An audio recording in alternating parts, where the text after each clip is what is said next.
स्वामी विवेकानंद ने एक बार कहा था कि अपने जीवन का एक लक्ष्य निर्धारित करो, अपने पूरे शरीर को उसे एक लक्ष्य से भर दो और हर दूसरे विचार को अपनी जिंदगी से निकाल दो। यही सफल होने का मूल मंत्र है। हमें से कई लोग डॉक्टर एपीजे अब्दुल कलाम साहब को इंस्पिरेशन मानते हैं, लेकिन क्या आपको पता है कि उनकी इंस्पिरेशन कौन है? स्वामी विवेकानंद। और सिर्फ यही नहीं, बल्कि निकोला टेस्ला, सुभाष चंद्र बोस, लाल बहादुर शास्त्री और भी कई सारे से लीजेंड्स हैं जिनकी इंस्पिरेशन स्वामी विवेकानंद है। आज हम स्वामी जी के जीवन की 3 कहानियां डिस्कस करेंगे और जीवन की बहुत बड़ी सीख है इन तीनों कहानियों में।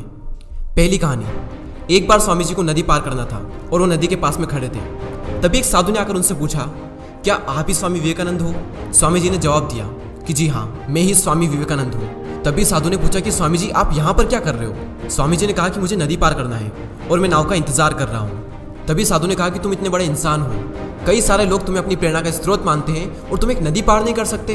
देखो, मैं तुम्हें नदी पार करके बताता हूँ। तभी उस साधु ने पानी पर चल करके उस नदी को पार किया और फिर से पानी पर चल करके स्वामी जी के पास लौट कर आए और बोले कि देखो, मेरे पास इतनी शक्ति है, मेरे पास इतना टैलेंट है, मेरे पास इतना ज्ञान है, उसके बावजूद भी मुझे कोई नहीं जानता।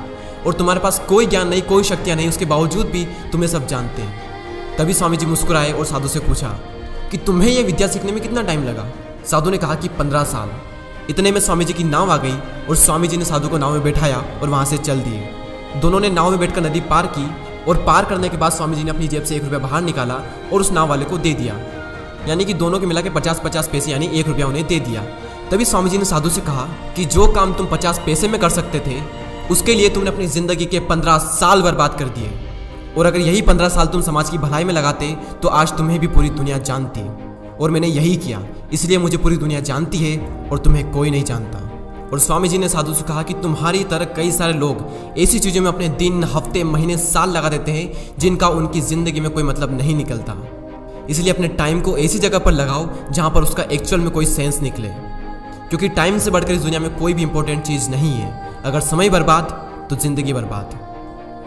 दूसरी कहानी, एक बार स्वामी जी एक ब्रिज पर चल रहे थे। तभी वहाँ पर कुछ बंदर उनके पीछे पड़ जाते हैं। कोई बंदर उन पर लपक रहा, कोई उनका प्रसाद छीनने की कोशिश कर रहा और स्वामी जी उन बंदरों से पीछे छुड़ाने के लिए वहाँ से भागने लगे। स्वामी जी भागे जा रहे थे और वो बंदर भी उनके पीछे पीछे भागने लगे।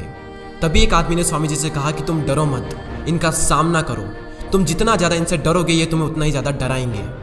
तभी स्वामी जी पीछे मुड़ते हैं और आंखें निकाल कर उन बंदरों पर जोर से चीखते हैं और तभी सारे बंदर वहाँ से दुम दबाकर भाग जाते हैं। और उन्हीं बंदरों की तरह होते हैं हमारे नेगेटिव थॉट्स, जिनसे हम डरते हैं। और जितना ज़्यादा हम इनसे डरेंगे ये हमें उतना ही ज़्यादा डराएंगे। इसलिए नेगेटिव थॉट्स और डर से डरो मत, बल्कि उनका सामना करो। इनसे तुम जितना ज़्यादा डरोगे ये तुम्हें उतना ही ज़्यादा डराएंगे। और अगर तुम इनका सामना करते हो तो नेगेटिव थॉट्स और डर भी एक दिन तुमसे डर जाएगा। तीसरी कहानी को सुनाने से पहले मैं आपको कुक्कू एफएम के बारे में बताना चाहूँगा। अब कई सारे लोग वीडियो के इस पार्ट को स्किप कर देंगे और एक लाइफ चेंजिंग अपॉर्चुनिटी को भी स्किप कर देंगे। अगर आप स्वामी जी के बारे में और ज़्यादा जानना चाहते हैं या फिर उनकी बायोग्राफी को सुनना चाहते हैं तो कुक्कू एफएम पर उनकी बायोग्राफी डली हुई है, आप जाकर सुन सकते हैं। कुक्कू एफएम एक बहुत ही कमाल का प्लेटफॉर्म है जहाँ पर आपको कई सारी लाइफ चेंजिंग बुक समरीज और बायोग्राफीज मिलेगी, वो भी ऑडियो फॉर्म में। वैसे तो इसकी कॉस्ट 399 रुपीज़ पर ईयर है, लेकिन अगर आप DD20 कूपन कोड यूज़ करते हो तो आपको मिलेगा 20% का डिस्काउंट और फिर टोटल कॉस्ट होती है 319 रुपये और ये less than 1 rupees per day से भी कम है।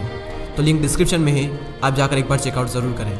तीसरी कहानी, एक बार स्वामी जी उनके गुरु श्री रामकृष्ण परमहंस के साथ कहीं जा रहे थे। तभी रास्ते में उन्हें एक आदमी मिला जो पत्थर पर कुछ बना रहा था।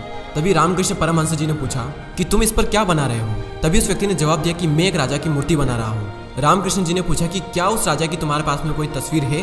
तभी उस मूर्तिकार ने कहा कि नहीं, मेरे पास उनकी कोई तस्वीर नहीं है। तभी रामकृष्ण जी बोले कि अगर तुम्हारे पास उनकी कोई तस्वीर नहीं है तो फिर तुम उनकी मूर्ति कैसे बना सकते हो? तभी उस मूर्तिकार ने जवाब दिया कि भले ही मेरे पास उनकी कोई तस्वीर नहीं है, लेकिन मेरे दिमाग में उनकी स्पष्ट तस्वीर छपी हुई है। और कुछ ही देर बाद उस मूर्तिकार ने राजा की सुंदर मूर्ति बनाई भी। और स्वामी जी ये सारा दृश्य अपनी आंखों से साफ देख रहे थे और तभी उन्हें अपने कुछ सवालों का जवाब मिल गया कि अगर कोई भी इंसान अपनी ज़िंदगी में कुछ भी पाना चाहता है तो उस मुकाम की या फिर उस चीज़ की तस्वीर उसके माइंड में एकदम क्लियर होना चाहिए। तो दोस्तों, उम्मीद करता हूँ कि आपको ये तीनों कहानियाँ पसंद आई होगी। इसी तरह के और भी वीडियोस को देखने के लिए सब्सक्राइब करके बेल आइकन को प्रेस करें। मैं मिलता हूँ आपसे अगली वीडियो में। जय हिंद, जय भारत।